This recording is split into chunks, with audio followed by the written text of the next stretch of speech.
your previous question was, Really to focus more on the more current and updated information. We have been provided the conceptual package, we've reviewed it, we, know that it's done a year ago, sorry. Focus more on the more current and recent information, and then also we're interested in the visuals, what these numbers look like for renovations and for the new building. understood. So this document that you all can see is on my screen. It's a little bit different color, but there's a tan color and a blue color to the right of this. So throughout the package that you have from the concept, we analyze both renovation and a new addition of the current location, as well as a renovation of a new location. Excuse me, previously I said renovation, new addition at the existing location. And then also analyze that against the renovation at the new location. So we're keeping it apples to apples from concept through current market conditions. And as you all are aware, inflation is a thing. Construction is a thing, material, supply chain, et cetera, you name it. There have been some escalations certainly within the past 12 to 18 months. So what you can see, I've analyzed it. I'll take us step by step through this. Construction, again, concept budgets. These are by no means estimates. You would receive estimates through public bidding, which we would conduct, publicly bid in this setting, to where it's, again, every single bid division is bid, analyzed for a total tabulation of those build costs. So construction budget, from the concept to 2021, we're considering somewhere in the neighborhood of $3.6 million. We're considering about a 15% escalation from November of 2021 through bidding in 2023. That would take construction, again, conceptual budget from $3.6 million to about $4.2 million. There then is a market escalation factor that needs to be considered at time of bid. So that would basically be from now through whenever this is bid next year. We're anticipating next fall, perhaps. Design contingency is a factor that we, through the course of design, so Steve will have, and his team will have a schematic design, which is the small stepping stones towards a final design development drawings, and then eventually construction design drawings, which are those are then bid on. Those are the construction drawings. That design contingency is also taken into consideration for your total project cost. Aaron? Yes, ma'am. Interrupt, but Sure. is there any way you can make that bigger? 'Cause Sure. I cannot see it. Sure. Okay. Is that a little better? I'll try and Lot better, navigate as but- we go. Okay. I can't see we don't have this in our packet, correct? Correct. This is from the iteration from the last meeting until now. This is new. So I can certainly distribute this. Okay. So at this point in the game, again, being conceptual, we consider there's indirect costs associated with a project. It's somewhere in the neighborhood of 30%. So that covers general conditions, which are items like porta-johns, construction trailers, anything intangible that you can't walk away with at the end of a project, right? There are construction management fees. Those are our fees for our services. There are construction management personnel costs that go into it, so supervision, a full-time superintendent, project management fees, et cetera. And then from Steve's perspective, architectural and engineering services and fees. So again, those total somewhere around 30% of a project cost. Then we worked with the library on also some concept budgets. What other costs are going to go into this project that aren't necessarily considered part of construction? Those are important to understand, right? So if you're building something new, again, there's a lot of things that go into this. So FF&E, this is furniture, fixtures, and equipment costs. So we base this on a square footage that you have seen in your package, a concept cost of $451,200. Again, that's based on a square footage cost of total renovation or new addition area. Technology, upgrades, that would be about $120K. Moving costs, so this would include for the existing location option, there's a leased space that would need to be considered for a move out during the renovations, as well as the moving out and then moving back in. So there's essentially 2 moves during that iteration. And then a building permit, this number was derived off of your building website, which is wonderful, by the way. You have a really good building department matrix that really goes over the cost of a building permit, which comes up to a total, both totals here. So again, the biggest, this is 2021 cost, the 6.7 million, the 7.6 million. Again, conceptual, but a starting point, right? Similar to your road project, it's a starting point. I'm sorry, that's to renovate? This is the staying in the existing location, renovate with the new addition option.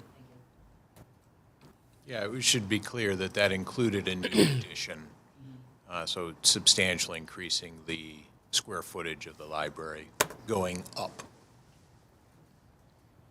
So again, same criteria here.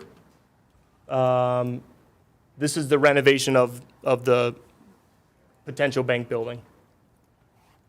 So the new location, about 2.7 million, concept to 2021.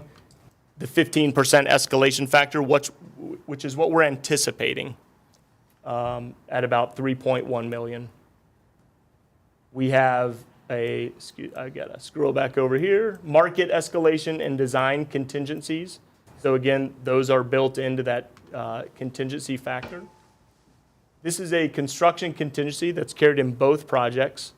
Very important to understand that you have some money set aside for the total project cost to make sure that anything you find during construction, if it's unknown, Steve didn't pick it up in the drawings because it's behind a wall, right? We've maybe all done renovations.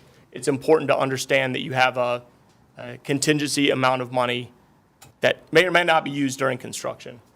So that's taken into consideration as well. That's a derivative, 10% off the total construction cost. A couple of questions. Yes, sir. My first one is, the top line, is that included the cost of the building, the bank? No, sir. I'm getting to that. Okay. Ms. Sutherland? I have many. I have 5. So we're good. Okay. Just wanted to make sure I wasn't interrupting too much because I know there's a lot of information. And to Amy's point, we've already been over the packet, So a lot of my questions are going to be for Don. So Don, as our attorney, knowing that the ultimate goal here is to vote on the bond, whether or not we would approve the bond, do you have concerns that there would be liability for the city if we approve the bond, keeping in mind that the library has already had the millage passed to collect the residents to pay the bond back? Is there concern there? Well, there's always risk, but I've looked at this, I've been working with their attorney who's here. I don't see any significant, worthwhile concern. And in our last meeting, the bond attorney did also say that I think that it was extremely rare, unheard, yeah. right, that would happen. Right. Okay. So then, as a council, understanding that the library is a separate entity, is it reasonable for us to be asking what the specific plans are, understanding that any changes would be within city code or any other restrictions?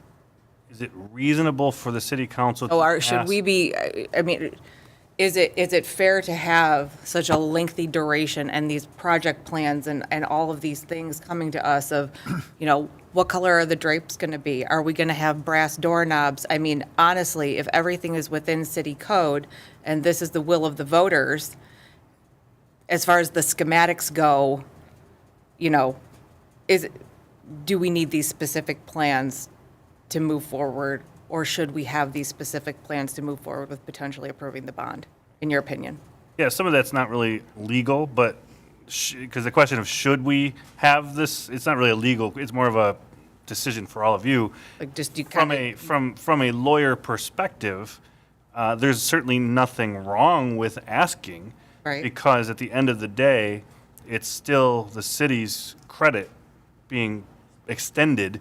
And so understanding the nuances, again, we all agree that there's probably very minimal risk. Right, with because the we have risk, the millage and keeping that. and getting it that paid. The risk is extremely low. But that being the case,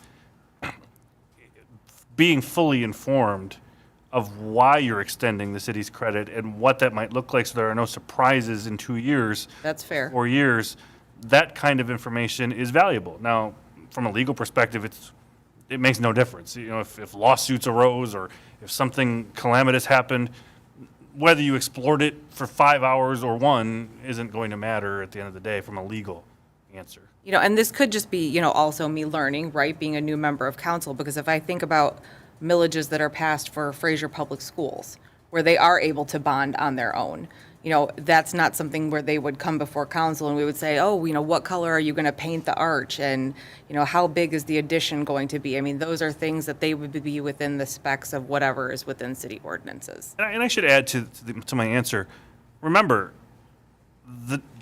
this helps answer your question. This is a city building, right? It does matter to you as council and to the residents. It's a city building. It's not like the library's coming to you and saying, hey, we have our own building now, we're going to change buildings, and we just need your help with the financing. We're in the city's building right now, and so we have these conceptual ideas. That's question number 4. What we'd like the future to look like. Yeah. I'm getting there. So I think that's Yeah. a better answer to your question is, why does it matter to city council? It's your building. Right, yep, no, I agree with that too, okay.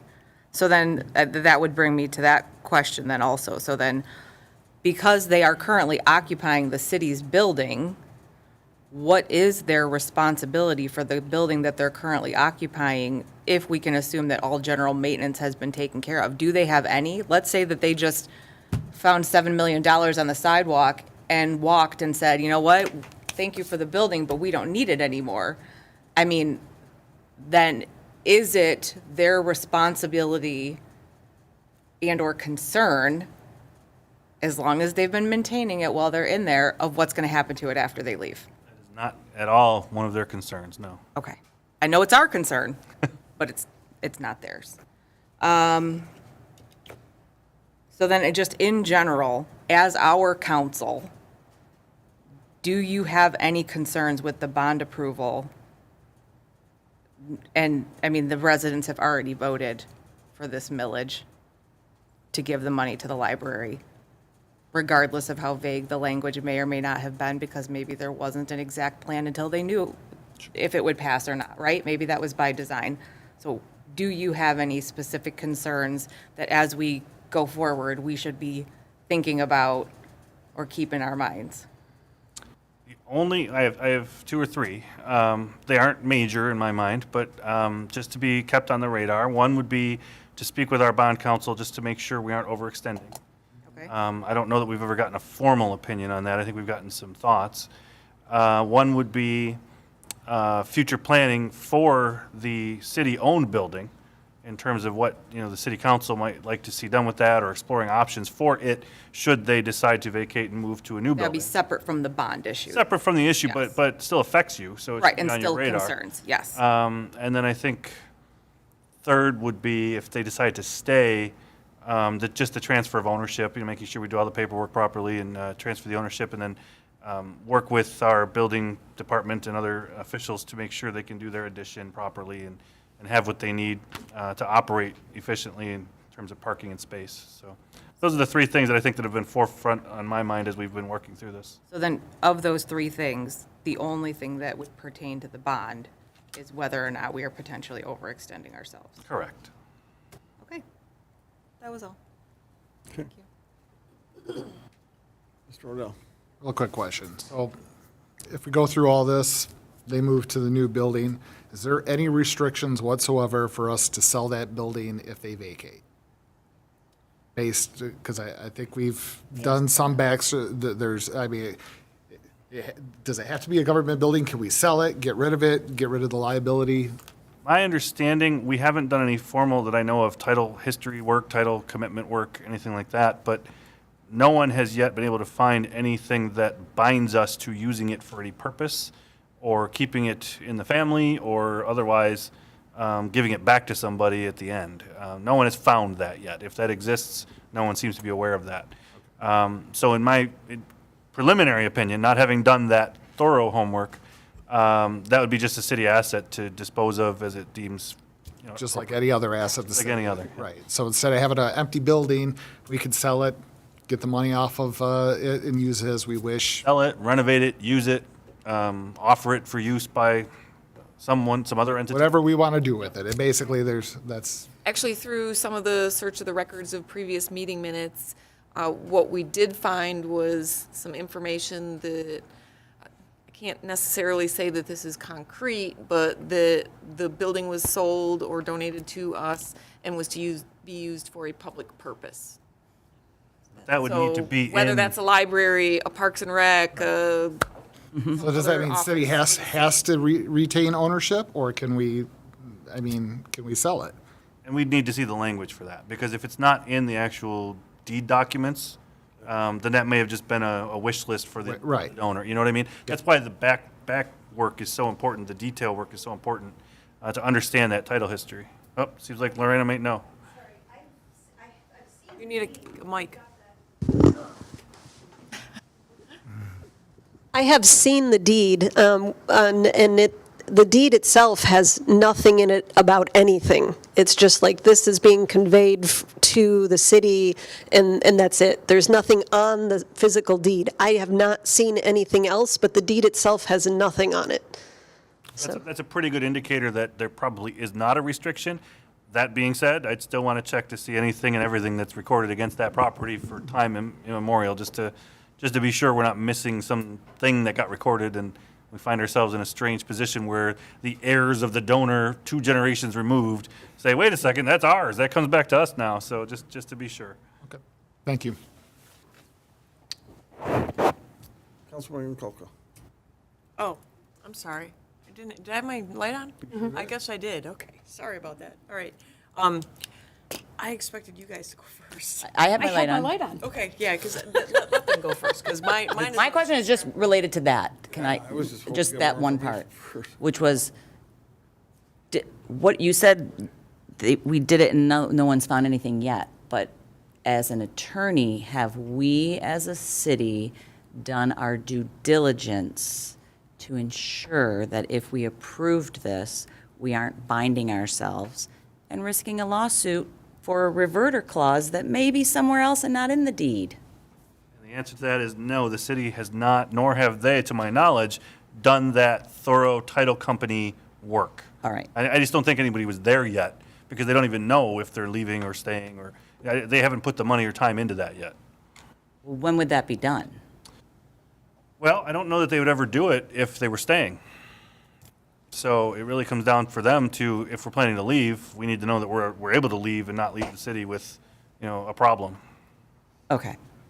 Title search can be done relatively quickly. It can. It depends on the deep dive style that you want. Do you want just an informational commitment? Do you want something deeper? It can be done, yeah. Sorry. No, you're fine. Couple things. Big things for me. The biggest thing is we shouldn't find out about the financing because we just sat up here talking about a $25,000 bond. $1 million, I'm sorry. Yeah, I wish it was only 25,000. God, wishful thinking. And then, It wouldn't be a bond. We wouldn't be doing it if it was 25,000. oh, shush. go, just Yes, go. okay, fine. Anyway, and then, but then looking at the $7 million bond, so we need to understand where we are in our financial profile right now. Because obviously, the more you bond out, the lower your rating goes. So we definitely need to know that information. We definitely need to know if there is a reverter clause. I'd be happy, actually, if there was a reverter clause, because then we wouldn't be on the hook for it. I'd be like jumping for joy, but. And I just want to mention, too, on that point, I hate to interrupt, I normally don't, but we do own a cemetery. Yeah, That's well, a that part of was the- my next thing. part of I the swear to same- God, that was my next It's a thing. part I of was the gonna same say- parcel. Thank you. That was literally my next Somehow. thing. We have a cemetery that is part and parcel with that building. So we would need to understand how we're gonna to buy, like, because nobody's going to buy that building going, oh, yeah, I got to take care of a bunch of people I don't know who have been dead for like 100 years. We're about 90% through the process of Separating that? We are. Well, that's good, but I'm just saying in between that. But so honestly, between the library and us, we need to do a thorough search of the title, just to make sure, because we've got our hand stuck in the cookie jar with other things. Not to mention these red buildings we know we all talk about, and that, and then also as far as where we are with our bonds now, what is going to be, what our ratings and stuff like that are going to be, because that's just going to cost more, and something that they would need to figure into their projections. If that were the case, we would have to spend more. So.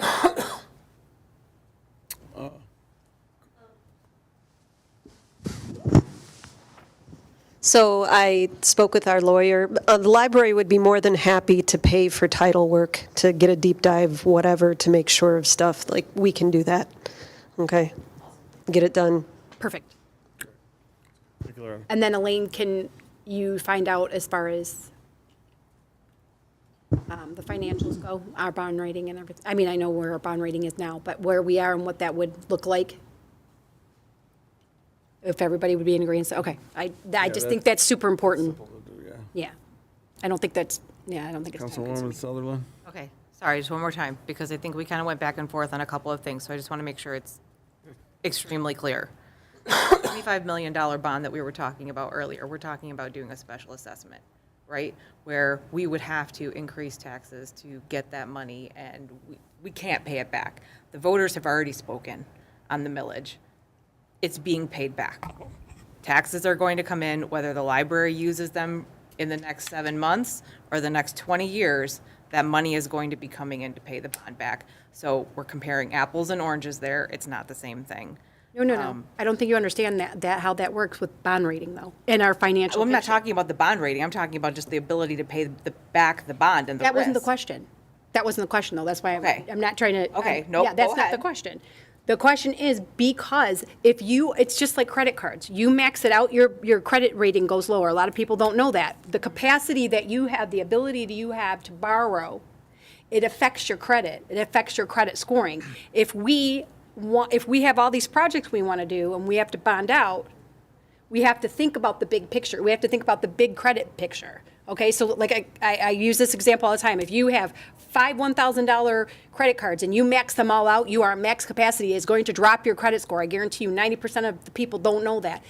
And yet, if you, even at 50%, it's going to lower your score. If you keep it at a nice 30%, it's going to you're going to have a nice raise a score because you're going to constantly keep that fluctuation there. So we have to look at that picture, and that's where my concern comes Then in. do we have current bonds as a city right now? I know we do have several, but I don't know Okay, what so they we are. don't So know. that's what Right, that's okay. the information I'm looking for, because it does affect our credit rating. I'm not worried that they won't pay it back. I know they'll pay it back. Right, but I guess just when I think about, our discussion earlier and how we were talking about it, it was, 18 million, 25 million. Well, let's see how it would play out with 30 million. Just because they wanted I to see the I understand, but then breakdown. we're just Yeah. talking about like, oh, well, Yeah, it just. and I realize this is a much lower amount, but the Yes. point is still the same. It's about our financial Not score. about payment. It's about how much we pay for the bond. Right, and because that's our what I'm saying. credit- You're gonna yes, pay yeah. more if your Because I didn't credit's even worse. think about the It's fact more, that. it's more than that, too. It's capacity, as Right. Patrice pointed out.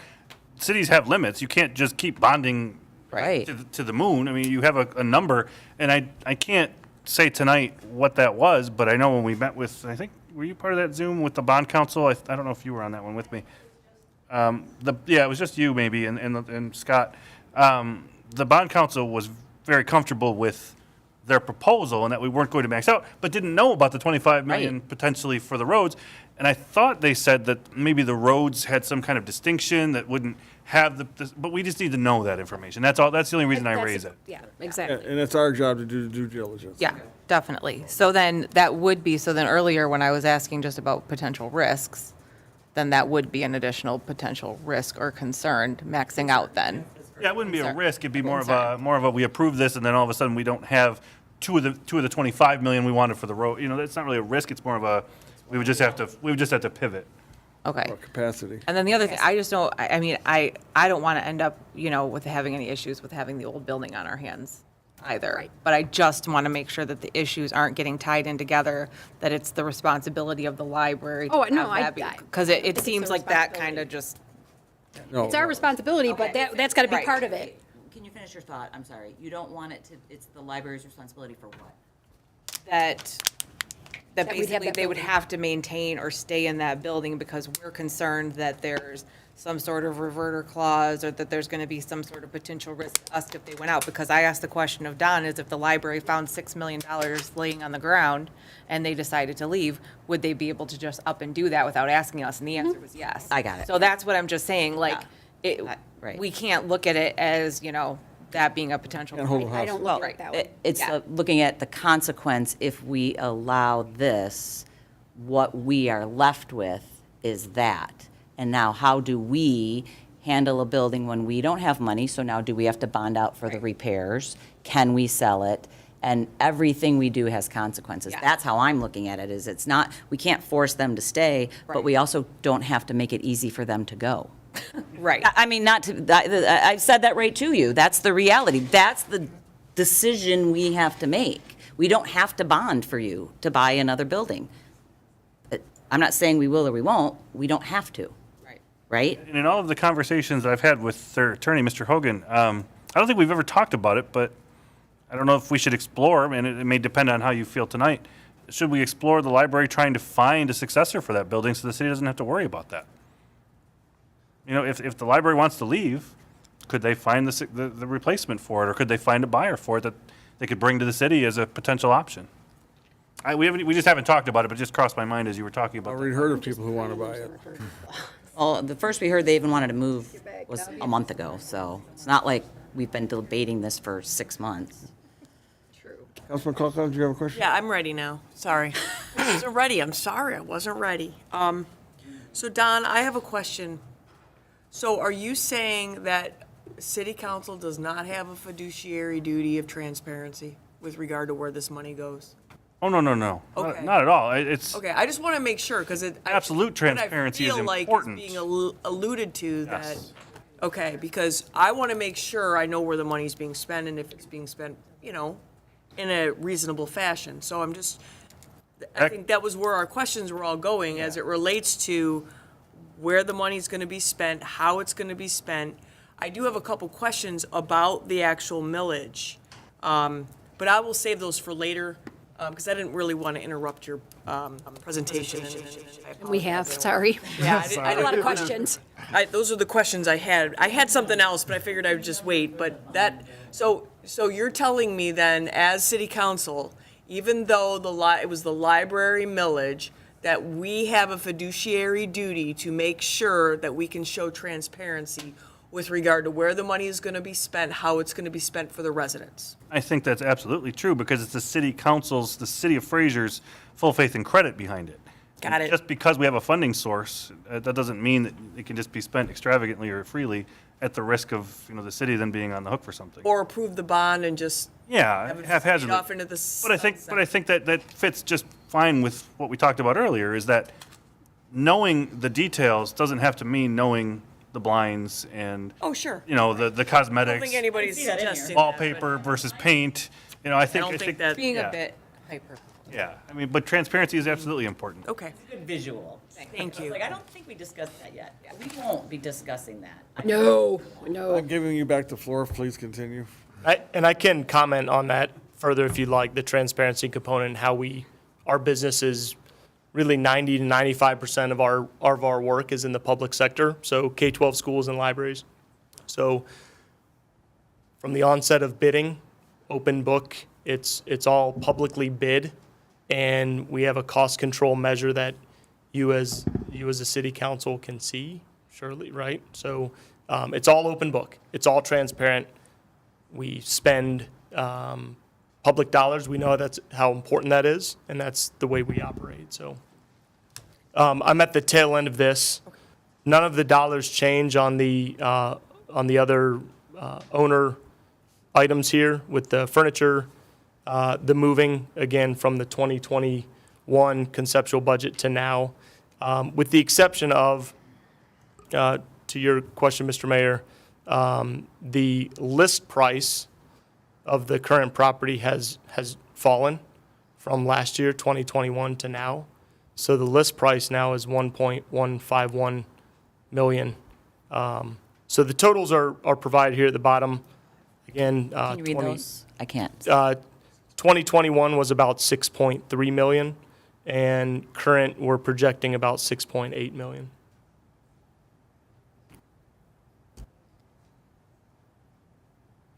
And did that include new furniture for the new space? It's a budget, so some of that would be perhaps However they want it. reused, and some would be new furniture is our So the budget's higher for that part in the new building than the old building? correct. Okay. With the thought being a lot of the Yeah. existing furniture could be taken over and used. There was some FF&E money in for the renovation and the addition in the existing building. However, because we were expanding the square footage, so we would need new furniture for that area as well. Thank you. The other document if there's no other questions on this spreadsheet, or we can come back to it, whichever you prefer. I believe Steve is going to, we do have a schedule, proposed concept. I'll turn it over to Steve at this point. Thanks, Aaron. What you're looking at on the screen is actually the footprint of the PNC Bank building. It's an oddly shaped building. You may know that it's been added on to. So the area to the upper left there with the curve was part of the addition. We have, unfortunately, we're not able to find any drawings whatsoever of the building in existence. So we have been working over the past week to measure up the existing building to create a set of base drawings, which in order to do design and engineering work, it all starts with the drawings. So now that we have that, we were given square footages. We do have the floor plans for the existing building, and we understand where the collections are, the size and the square footage that certain areas and programs of the library take up. So we were able to start to look at how those might work in the new space.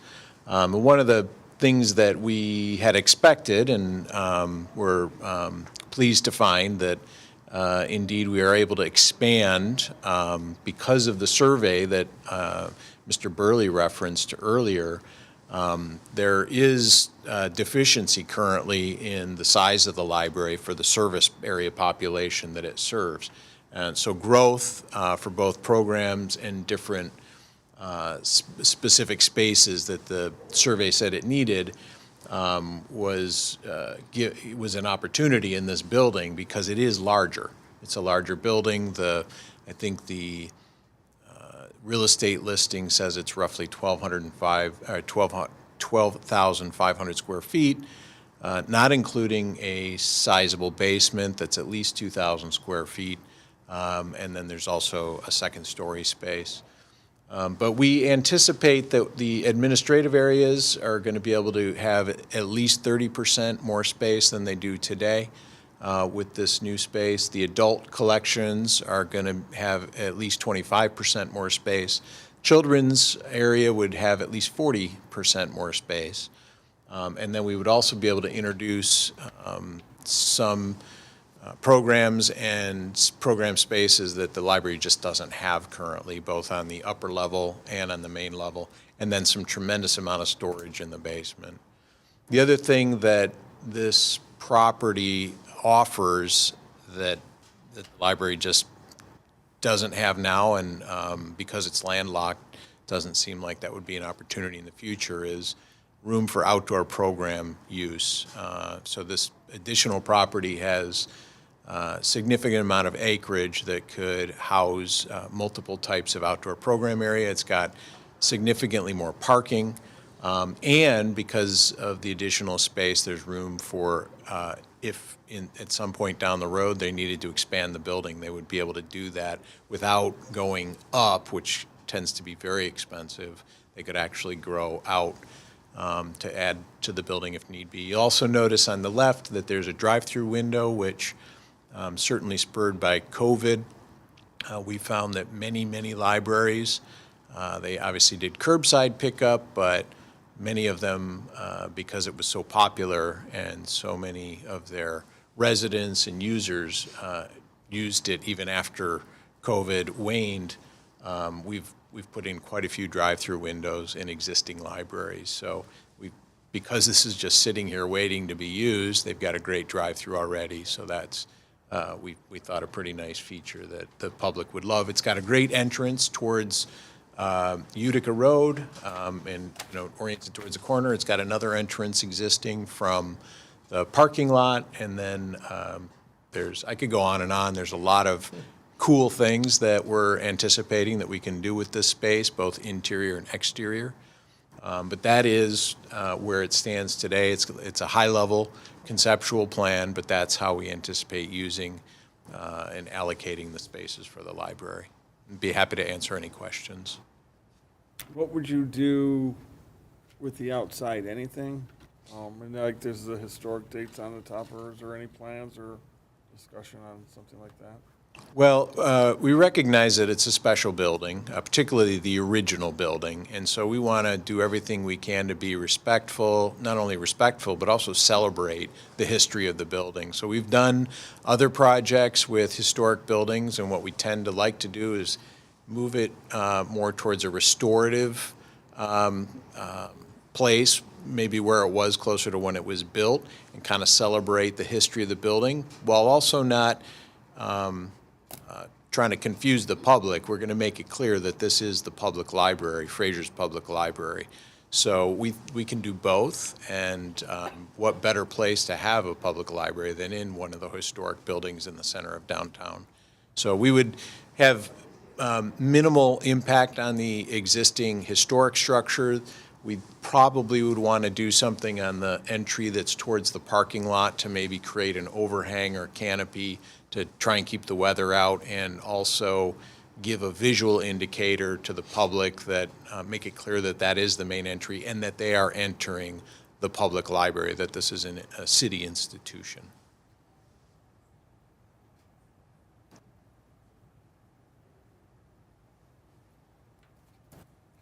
Does one of those areas define the upper level, or it's not really? The upper level, if I may, I brought my pointer along. The upper level is really, this is the footprint of the original building here, and the upper level sort of mimics that shape on the second floor, and so we anticipate that we would use that for large meeting spaces. You'll note that we're adding a new modern elevator that would actually be a 4-stop elevator, because this entire area in this shape, if you've ever been in the building, you'll know that it's about 3 feet higher than this main entry area here. So because it's lifted up, it also allows for a basement that's only about half in the ground, so it's got some nice daylight in the lower level, and that basement roughly follows this same footprint as well. We would Whole building or just that? just this area here. Yep, just the original building. Oh, I see. Everything that was wrapped around it was built later, and that's what we call slab on grade, so it's just a concrete floor on the ground. There's no basement, and there's no second story over that. I should also note that we're planning to add a new egress stair. That's a fire-rated enclosure, and that has to be required. That we need 2 exits from all of the spaces, including the upper level, and so that would allow people to get out during emergencies, and obviously it would all be designed to current code and the newly adopted 2015 fire code. Also, I think Mr. Burley mentioned study rooms, so we're actually introducing a whole area of private study rooms, which we're finding not only in Fraser, but frankly every community library is really wanting to add study rooms. So I think this is a great opportunity, as I mentioned. You're gonna try to maintain that open concept? Yes, indeed. Of course, the study rooms, they would not necessarily be open, but a lot of it would be. You'll notice the main circulation area was placed there so that staff has visual acuity for all of the entrances, and frankly, with it being open, they're able to see and monitor all parts of the library. So do you have a drawing of what the current building would look like if you? So we don't have a drawing of the current building. I guess I could ask you to imagine there's a box, there's a two-story portion of the building, which was the original building, and then similar to this building, there was a one-story addition that was done. Our proposal for the addition and what Aaron's company actually priced out was to essentially put a second story over the one story, so it would match that same footprint and square. What's that area? I think that area is around 5,500 square feet, something like that. I can tell you right now. And what's the total current Oh, good. library square footage? Yeah, 94, 95. And is the bank, the 12, just the first floor? Is that? Okay. So 5,600 is that box that would be the second floor. That's here, the new addition, current location. And interestingly, if we were to do the new addition, we're, I think, close to 15,000 square feet, whereas we estimate that the bank building with the second floor and the basement is right around 15,000 square feet. So they're very close. The difference is the bank building is already that size, whereas the existing facility, they would have to essentially shut the library for a year, build the addition, and then move back in. But they also wouldn't have, it would be difficult because, you know, the city has requirements for parking. If you enlarge the size of a building but don't add any parking, you're sort of exacerbating a problem.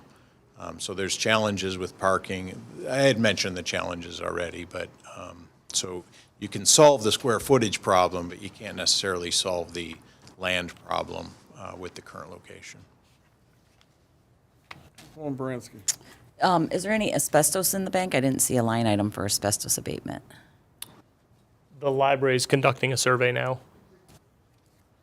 Most likely, considering the age of the building, there's going to be something. I mean, I live in a house, and I know that it has asbestos. So I know there's ways to mitigate stuff like that. It's highly likely that there. Yeah, I mean, I have, I mean, in fairness, probably the library building has asbestos in it somewhere as well. right, I get, this is kind of where my issue is, and to abate it costs a lot of money when you do it, as you have to do it. And where are those costs in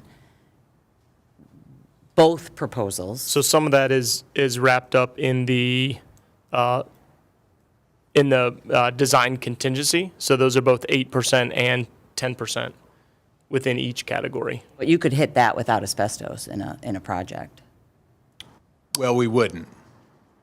So the nice thing about having a construction manager is that he mentioned cost controls. So basically, when they put together the budget, that's the cost. And as you go through the project, they're continuing to monitor costs. So if costs came in and we had, $80,000 worth of asbestos abatement, Aaron's group would make sure that that's covered within the budget. Now, worst case scenario, if that meant that somehow $80,000 had to come out of another part of the project, then that's what the team decides together. Yeah, that's kind of my point, is that you have a finite resource, and so you don't end up getting the cafe or the four-stop elevate. It's like those shows, right? Hey, you have this much money and we just found a pipe problem, so you either get your backyard or you, and so that's, to me, why I struggle, because I want to make sure that whatever we're approving is what we're going to get. And I get that there's always contingency, so that I get that and I appreciate that. But some big ones that are easy for me are the asbestos and, cost overruns and whatnot. So I don't want to be a council person that says, oh, look what we're getting, and then in 3 years when it's done, and it doesn't look like that because of all of these things that we didn't do our fiduciary duties on and make sure are done. And I guess then that leads to the question is, we keep talking about the banks, which then to me presumes that's the direction the library wants to go. So, because that was the question when I said about the title search. So to me, if you want to leave, a month ago when we were here and I said, hey, my number one concern, I don't want a vacant building in the city of Fraser that I can't do anything with. And here we are, a month later, we have all these great plans, we have all these updated costs, and we still don't know. I can't vote for it today because I'm not going to be the council person that created the eyesore on the corner of Brewhoff and 14 Mile. And it's not because I'm not supportive of your project, but this council has a history of a city of not thinking through everything and then trying to deal with the consequences after. And the Dairy Queen is a perfect example of that. And we're still dealing with it today because they promised to do this and they promised to do that and things weren't put in and things were put here and legal expenses are being incurred. So that was my question. Because then if you didn't move and you stayed, if you shrunk the addition, that brings the cost down. But I get that it probably doesn't bring it down that much because the cost of the addition, it's like doing a 3-car garage versus a 2-car garage, right? How much, so give me the math quickly. If you only did half the top, what did it bring it down? Call it 70% of the square foot cost, right? Okay. So if you're $450 a square feet, 75% of that is still going, your cost in construction is going vertical. Got It's it. not necessarily your footprint, right? So Yep. I do want to address your question, however, if I may. Yeah. The asbestos conversation, so where we as a construction manager do our due diligence is, and work with the architect and engineer up front, is we would identify those costs after an abatement study, and then cater the design to a point that it does meet the budget. No, I if that get, makes yeah, sense. and that wasn't really directed to you, because I thought we have to approve these. I thought I heard last month that there was a December timeframe for the purchase, right? And so we have to approve, if I understood from the last meeting, we have to approve the bonds by December 8th. Now, you come in later, right? Because then you got to put it out for bid, and then you, or whoever is the construction manager, controls the final approved project, for which we have no control, no say, no nothing, once we approve the bonds.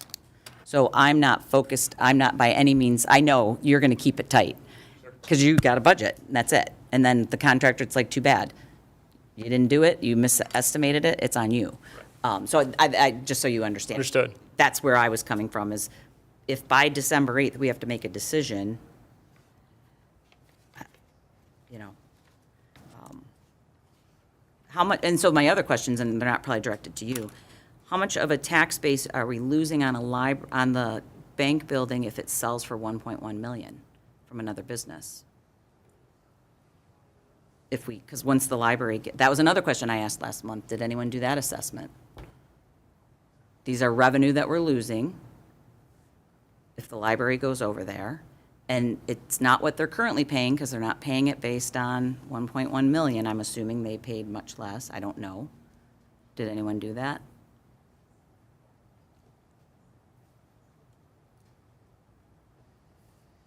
And then my only last question, and you kind of touched on it. So these estimates are exactly just that, so that when you put it out for bid, we bond it, we give them the bond, they purchase the property, you put it out for bid. Who knows what's going to happen in 6 months, because actually you're thinking the bids are actually a year from now. Correct.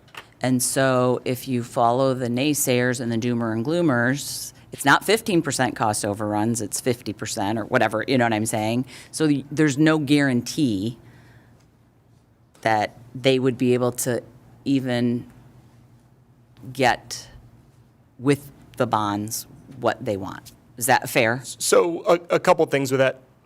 One, this is our bread and butter Yep, within no. the industry. So we closely monitor and forecasted costs. So last year, what was the change from last year to this year? We follow commodity pricing, Perfect. et cetera. So we're keeping a close pulse on that.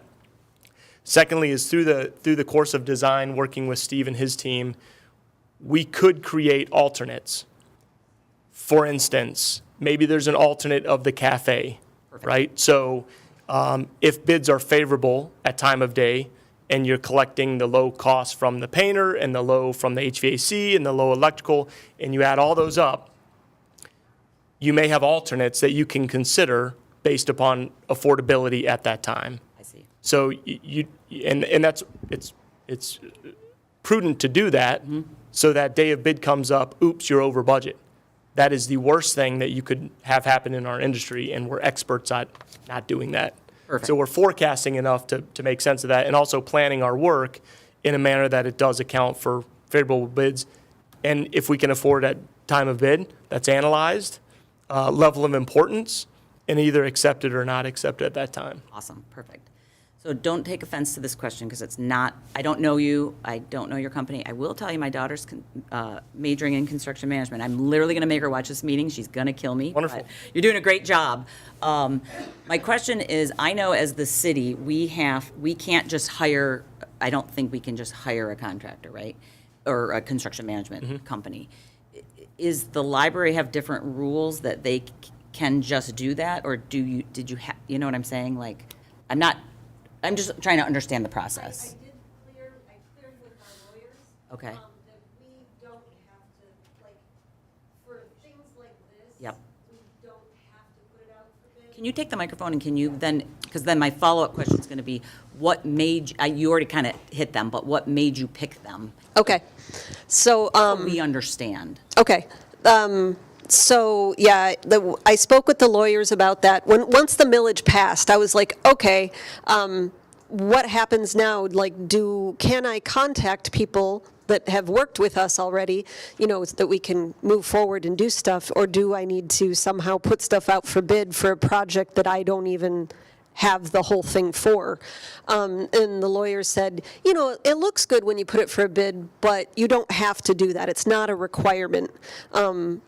So I was like, great, because they have already done so much work for us, and they've done a great job. I know them through all of the library stuff, because they've both work on a lot of library projects. McCarthy and Smith is really one of the only games in town for doing that in Michigan. Yeah, so there's not a lot of people. If we wanted to go out to get bids, there's really not. And he does and oh my goodness, CSLAC does a great job in the other buildings they've done, and all I hear is good stuff from the other directors that have worked with them. Do you, though, have to go out for multiple bids for the actual construction? Yes. I could answer that one. I know you would, because it's always a good idea, Right, but I correct. was just wondering. Yep. We absolutely would. Okay. So it's a public bid environment,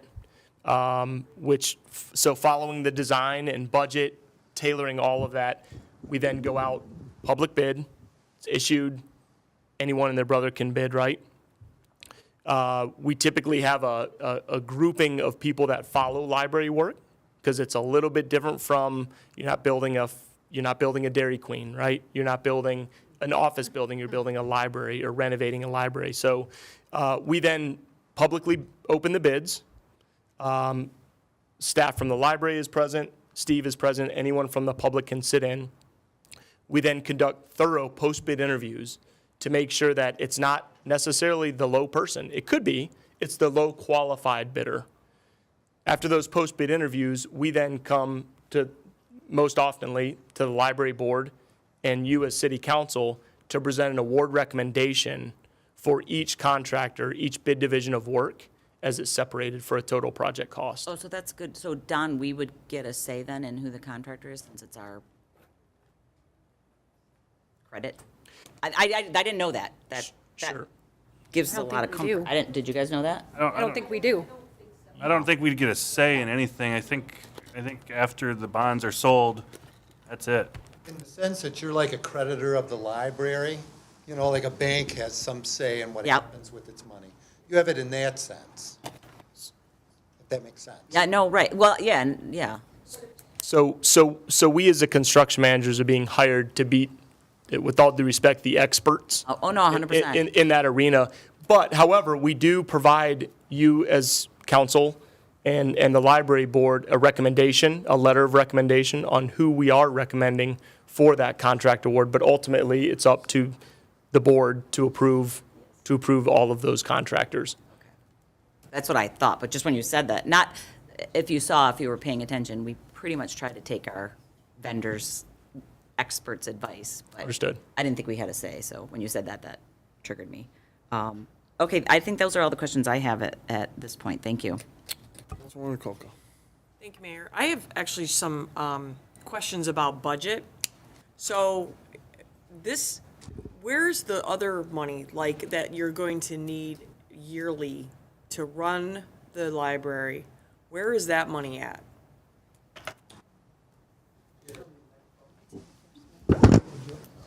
You want to? Oh. Well, the payments for the bond coupon are just less than the 1 mil brings in. So, The what? I'm sorry, say that one more time. so the 1 mil, right, is more than the bond payment's going to be, right? So, what? Did I say that wrong? No. So basically, we're going to get, let's just, for the sake of round numbers, we're going to get 500,000. The bond payment's going to be 400. So we're going to pay the 400, and the other 100 would be used for operating. Okay, so you're going to have, I'd like to see those numbers, because. Yeah, they're in your packet already. The 5.5, the 6, and the 7. We're not bond mill, but you guys have 2 mills right now. You just voted in a Correct. second mill. Correct, The yeah. first mill is what you operate on currently. Correct, yeah. The first mill is still. So that covers your overhead, that covers your workers, all that. This addition,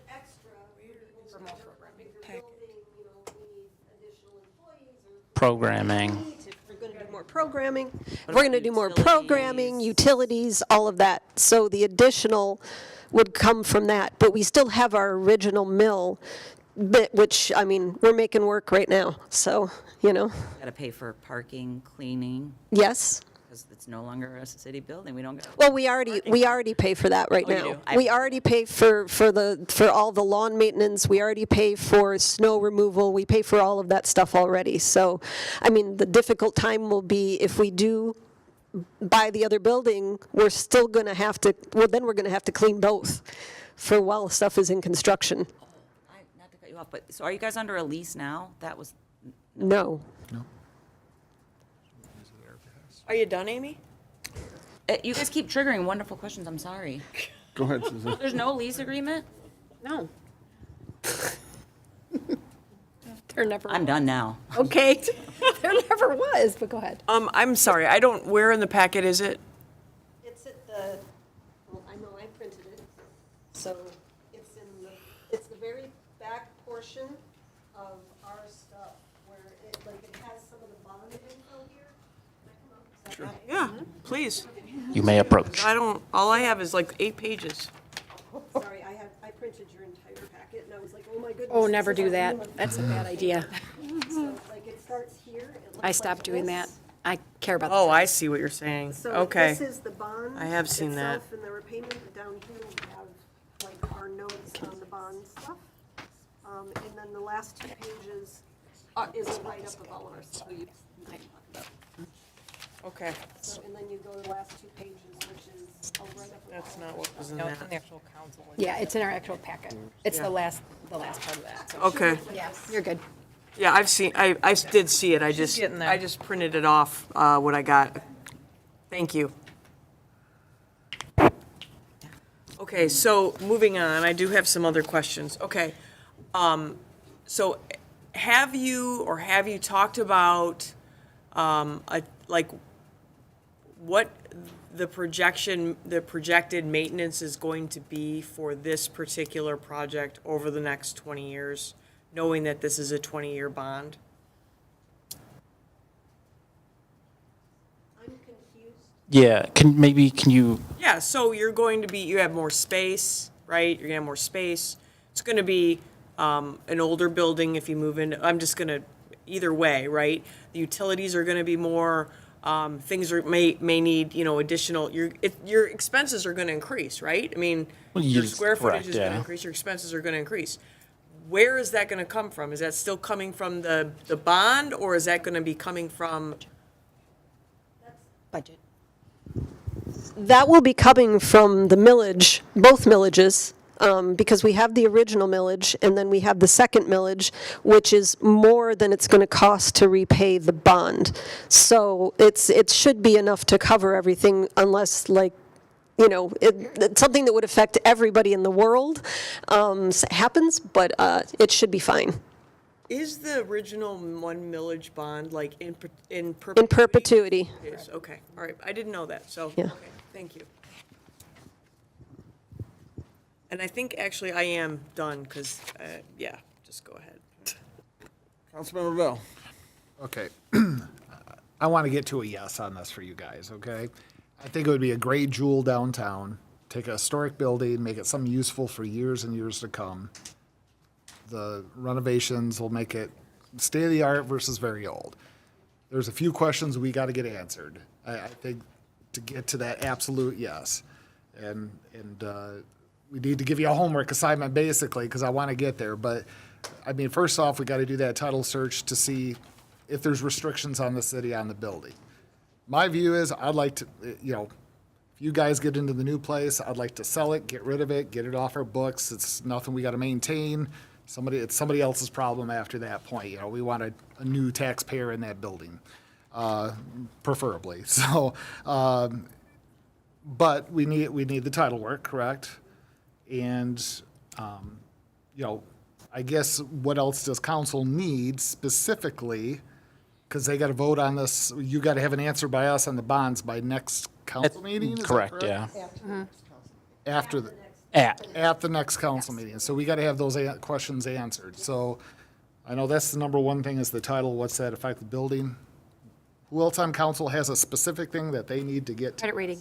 Credit rating. How affects our credit rating? So that would be, And our capacity. How did you know? That's the credit rating. it's I been know, a long but night you- so this is far. what you do. That's why I'm asking. I want to make sure everybody's heard. I know, you're So cracking me up, though. That way, we give them an exact list or whoever we need to get to so we can get to Yeah, I'm writing it that down, yep. Councilwoman Baranski wanted the tax revenue. tax Yeah, rate. we did look up the tax revenue. It's approximately 12,000 that would come to the city. Currently, Slightly over 12 each year. Yeah. 13 is. but isn't it gonna change with the new purchase price? No, it's a profit. It'll be a nonprofit, it'll be a Be library. nonprofit, no taxes. No. No, If for new- someone else buys it, yes, it would uncap. Yes, it would. And Oh, it right. would be a higher rate. Yes, yes. That's the loss I'm looking at. And that we don't know, Anyone because that buys the house and says, my Correct, God, but it hasn't But sold we in don't know over 'cause 4 it's years. based on purchase price, That's so why I said it could assume be. a $1.1 million purchase, which is just so we know. I'm not saying it's an absolute, but a ballpark number. it would probably be 50% more, But also if we, so about 18,000. but if we sell this other building, that's to a tax-paying Oh, no, individual, that's gonna no, help replace it, 100%. plus the These are- money that we'd get from the building itself. So, Well, and for what example, is if we that? sold it for. I'd like to know that. How much would we get if we sold it? How much can we sell that building for as is? That'll require a little more math, because that's not on the books. And it would require a for-profit buyer, which isn't always in the cards either. What if the church wants it? Especially now with everybody Church working does from home. want it.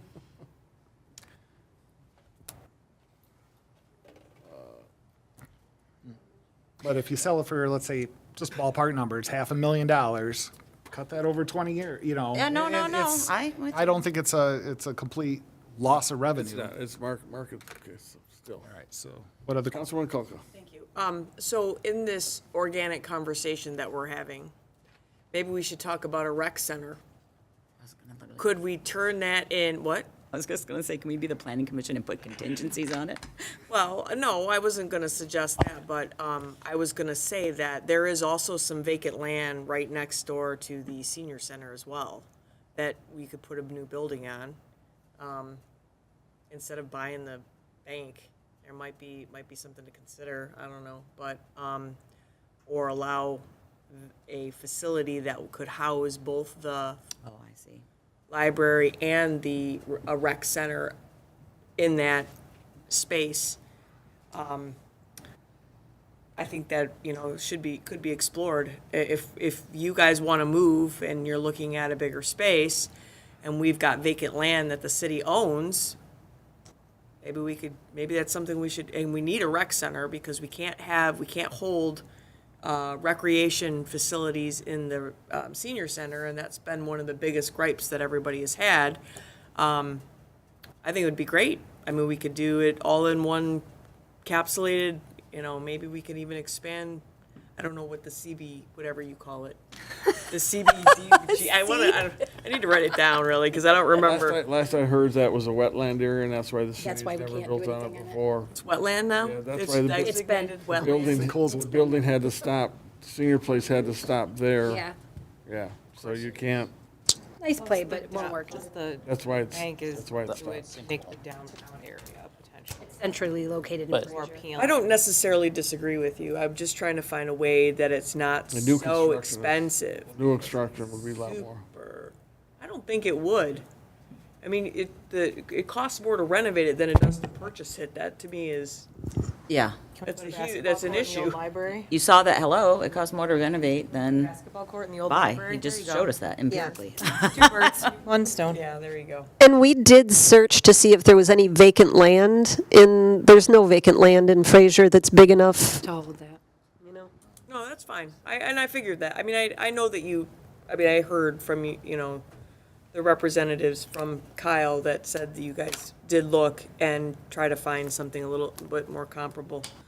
I totally get it. I'm just hung up on buying a building and then, spending almost twice as much to renovate it.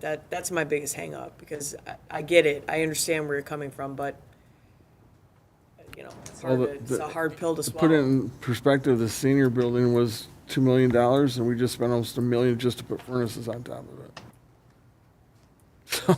Well, yeah, that's. But yeah. where is that in their budget? Do they, No, I'm just giving her. that, That's what I asked for about earlier. Mm-hmm. Yeah, because in 20 years, you're going to need a furnace. yep.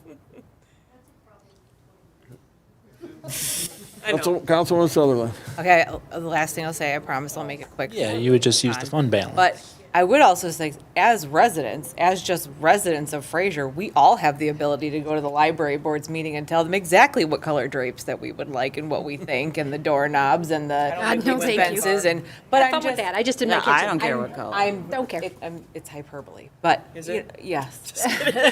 But, but that's it's still our prerogative to continue to be involved and to make these suggestions. No, it's our fiduciary duty, not our Se- prerogative. I'm separating No, no, things, no. so as a Yeah. resident, Oh, just yes. as a resident, it is your prerogative to go and do that. As a council person, it is our fiduciary duty. Yes. Okay, you're so correct. Okay, sorry. Good luck bringing us more. Bring it on Everybody's back, got their homework assignments. That's Everyone all you understand come the with direction? Are we going to put this on the agenda for the special council meeting on the 7th, on the? No, we're doing. No, it's at the, Oh, God, no, that meeting's already so long. No, that meeting's gonna be, no, we're gonna That's do it on next the week. next Oh, December December meeting. 8th. All right. Go ahead, Mike. So I just want to make sure there was only one question from the council that we specifically needed answered from the library, No. because there Yeah, was because only that's where it one comes from. listed. Yes. Yes. Yes. Since you offered to do the title search, please do so. And let's pray for a reverter clause. And I can say going forward that we'll do a better job of communicating with the city council than we have You've in the done a great past. job with me. I appreciate it. You've been very responsive. It's been great. Thank you. Okay? Okay? Everyone So understand? everybody knows, everybody has their marching orders, If there's any right? questions, everyone's got to ask them before the meeting, please. And as soon as you get the information, get it to us. Yeah, do not wait. No, not as soon as I do want to say this, because we just spent 2.5 hours. And we have a rule, and the rule is we are to be given the presentations and the information a week ahead of time. And if we aren't given it, you're out of luck. And because you're our friends and neighbors, and time is sensitive, and it was not purposeful that you didn't give us the information. We did extend you this thing, but this conversation would have been so much shorter had we had the information and been able to then narrow down and have a conversation here and there, so that it would have literally been like we did with The roads, you know, we just talked about $25 million, and it's much more not solidified, but, so whatever information you're going to give us a week before the next meeting, because it's not fair to the residents, it's not fair to us, we still have many, many things to do, and it's not fair to you, because I know I'm going to have 4 questions tomorrow, I guarantee it. I guarantee it. I'm going to tell you right now, I'm going to have more information, and I will email you, and I will talk to your Please parents do. tomorrow. 'Cause Please I'm gonna do. be, Yeah. but that's why we do it ahead of time, not because we need the information, and it's so that we have a meaningful and collaborative conversation. So please remember that rule going forward. The deadline for materials would be November 30th. Thank you. Please and thank you. It's just easier. It really is. Thank you. all Thank for you, coming. gentlemen, Thank you very much. Thank you.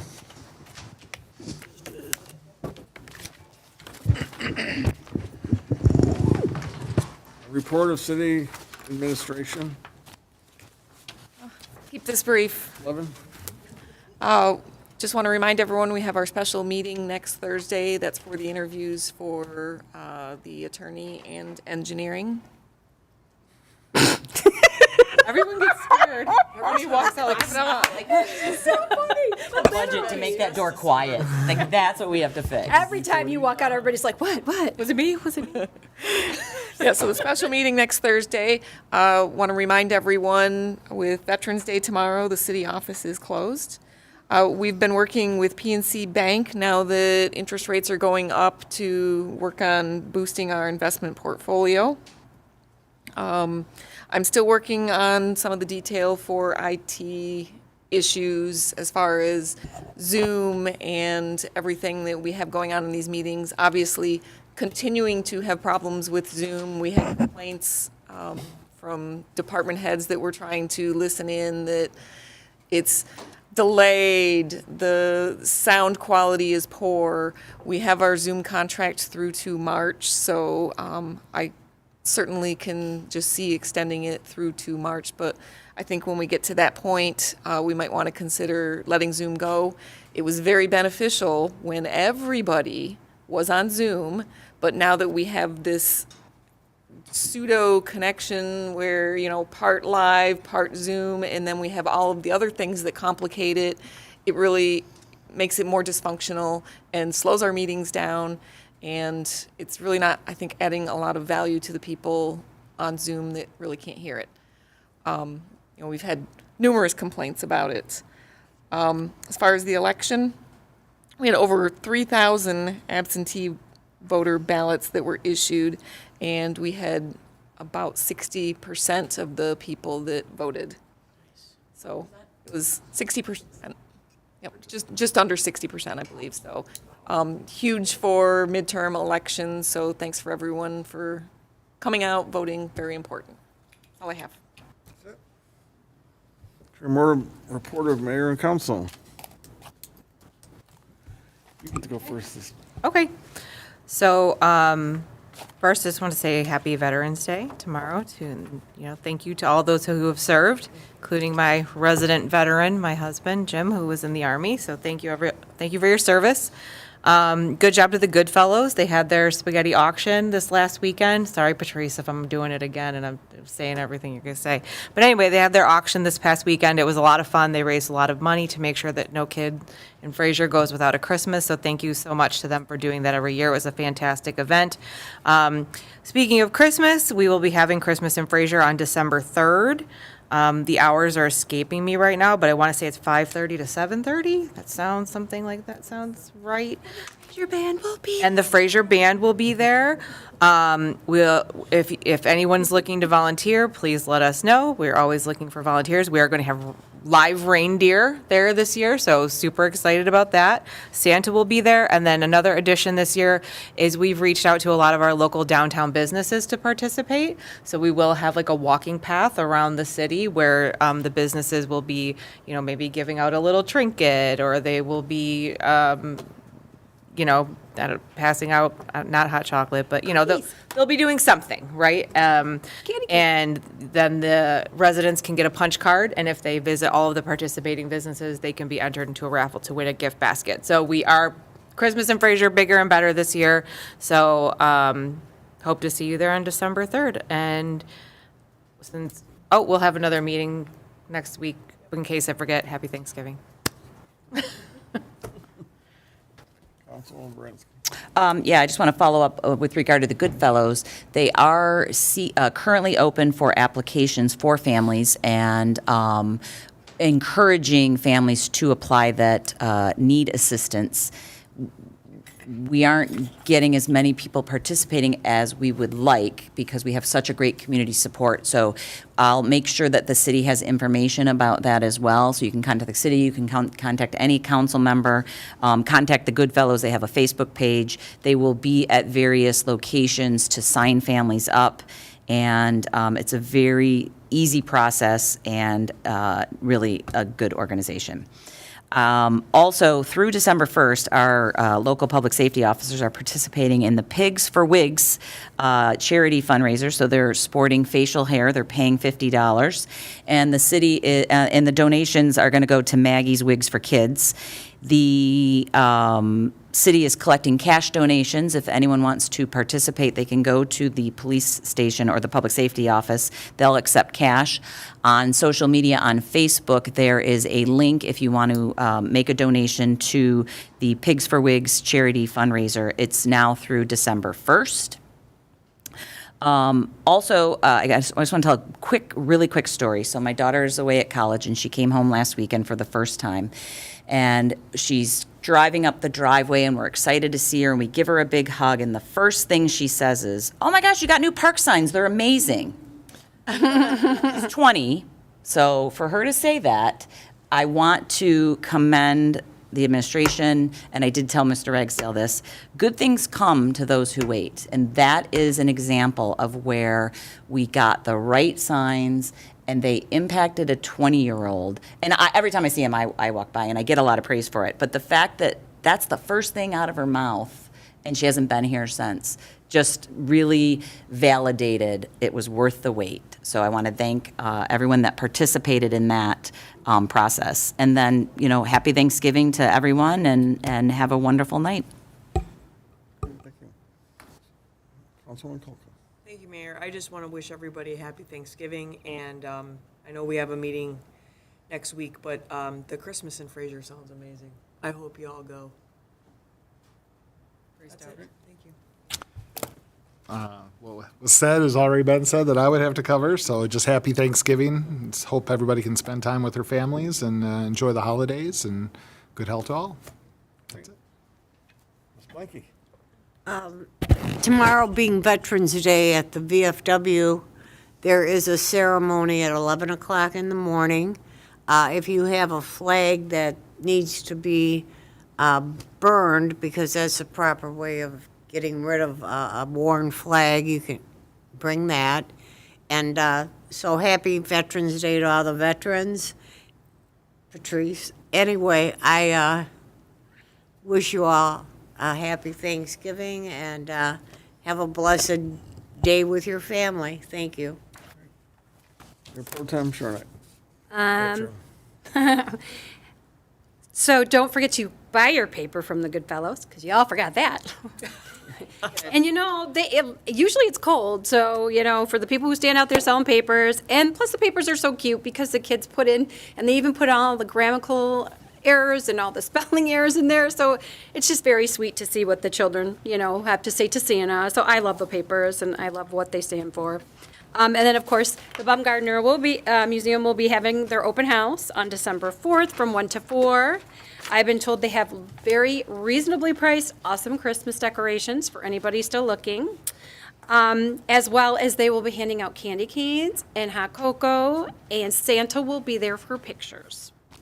So I think that's all she wanted me to tell everybody. So, and thanks and happy Thanksgiving, in case I forget to at our next meeting to say that as well. And thank you for all my fellow veterans out there, because it more and more as I get older, I realize it's kind of ironic that you can't join the military when you're older, because I think you have more love and more understanding and more of what you're fighting for when you're older than you do when you're younger. So I have way more respect for all those who have served now than I did, unfortunately, when I was in. So thank you, all the veterans and all the spouses of veterans and families, because a lot of them have to give up a lot for those veterans as well. Absolutely. Couldn't agree more. I really have nothing. Happy Thanksgiving to everybody. Be safe. Enjoy your families, and we'll see you next meeting. We'll see you at the Christmas party. Be there. Citizen participation. Anybody in the audience? I see none. Anybody online? Oh, Lord. Gotta be quick. Gotta be quicker, Laura. You look jazzy. Right, she's all dressed up. Where are you coming from? Laura Lessig, 15201 Fairview. A couple things. I've mentioned this before in previous meetings, that we'd like to have an update on the hires of the city. We have a lot of open positions, and we never seem to know what's going on with them. We could use a person to help with the technology here in this room and Zoom. I know it's a mess. I tried to watch the video of the Parks and Rec Commission and was told by Sarah Mistretta that it was not recorded this past week because Ed was not here. So Ed needs a backup, because it's important that all our meetings get recorded for those that can see it after the fact. So that means it's not on the roly-poly either. So it's important that we understand what's going on with all our commissions and be able to participate when we can, okay? The other thing I wanted to mention, like the hire for the Parks and Rec coordinator. What's going on with that? It's been several months. We have not heard anything. I think a few months ago, I was told that there were plenty of applications. So what's going on with that? Did they get interviewed? Are they in the running? What's happening? Because that's just delaying our opportunity to start up a Parks and Rec program and give Diane a little bit of a break over in that center. Park signs, yes, they look awesome. I kind of tooled around and I thought, I have to say something bad about it. Why wasn't the area in which they were put in cleaned up? The stones are falling off, there's weeds, all this stuff, and they just put the sign in there, and that's supposed to be our signs for the city. So Harrington Park, go check it out. Okay, because I'm like, I've been to 4 of them so far, and I haven't seen that, so okay, that's why. And I haven't, the last time I drove by Blanky Park, there wasn't a sign there, but the area was not picked up. I don't know if the sign's there now. There. Okay. The area around it looks like a mess, so it'd be nice if. I did bring it up, and I was told they would be addressing. Okay, thank you very much. And I'm kind of confused as to why some of the signs are perpendicular or parallel to the street. It doesn't make sense to me at all. So that is something that is kind of confusing in that area. So there you go. Thank you. Okay, thank you. Anybody else? Okay. I'll go ahead and make a motion that we go into closed session. Item A, strategy session connected with the negotiation of collective bargaining agreement, Teamsters Clerical. Second. We have a motion and a second. Please do a roll call vote. Yes. Yes? Yes. Yes. Yes. Yes. Yes. Yeah, she wants to go-go, not just go there, go-go. But I'm going to use the restroom. I was gonna say, I have to go to the bathroom, yes. We're all running to the ladies' room.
first. I won't do the shots. They know I won't because they did that in my ankle. I ended up having a Down here, Judge. Go get my.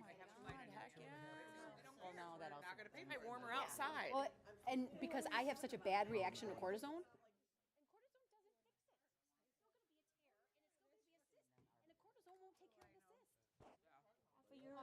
Well, I'm supposed to be having knee surgery. I guess the insurance company told me they won't cover it. I will call back the meeting to order at 10:25 PM. Councilwoman Baranski. Mr. Mayor, I'd like to make a motion to ratify the Teamsters clerical agreement as presented. We have a motion. I will second that motion. Any comments or questions on that motion? All in favor? Aye. Any opposed? Motion carries. Mr. Mayor, I'd like to make a motion to go into closed session. We have another one? Yep. Yeah. It's ready. Oh, Got 2 more. Yeah. Go ahead. In connection with negotiation. Here, just read it then, for God's sake. Does it matter? I'll withdraw my floor. All right, motion to go into closed door session connected with the negotiation of a collective bargaining agreement, POAM. Second. We have a motion and we have a second. Any comments or questions on the motion? I see none. Could you please call a roll call vote? Member Bransky? Yes. Member Blanky? Yes? Mayor Carnegie? Yes. Member Calco? Yes. Member Odell? Yes. Member Shornick? Yes. And Member Sutherland? Yes. In closed session and 10:27 PM. We don't have to.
Meeting back to order at 10:50.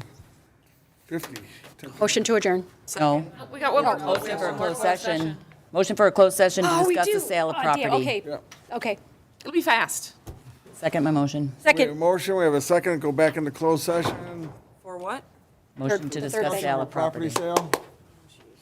Member Bransky? Yes. Member Mikey? Yes. Mayor Carnegie? Yes. Member Kupka? Yes. Member Odell? Yep. Member Shornack? Yes. Member Sutherland? Yes. Don't we have to go back with this rubber band? Motion to go back into. 10:50 we need to, yeah. I was doing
Gladly entertain a motion.